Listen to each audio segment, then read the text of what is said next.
মা, এইগুলো আবার ক্যাডা খায়? এইরকম পোকা আবার কেউ খায় নাকি?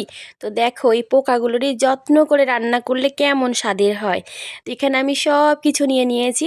চালের গুঁড়ো, সুজি, পেঁয়াজ কুচি, রসুন কুচি, লঙ্কা কুচি, কালো জিরে, চিনি, নুন, হলুদ, আর হচ্ছে জলের পোকা, যেগুলো অনেকে নাক ছিটকায় কিন্তু সুন্দর করে রান্না দিলে চেটে পুটে খায়। তো এখানে আমি সব কিছু নিয়ে সুন্দর করে হাত দিয়ে ঝাঁকানাকা করে মেখে নিলাম। মাখাটা কিন্তু জল দেবে না, এমনিতেই হয়ে যাবে মাখা। তো দেখতে পাচ্ছ আমার মাখাটা কি সুন্দর হয়েছে। তো এরপরে তোমরা কড়াইয়ের মধ্যে তেল গরম করবে, তারপরে সুন্দর করে টোপা টোপা টোপা টোপা করে দিয়ে ঝাঁকানাকা করে ভেজে নেবে।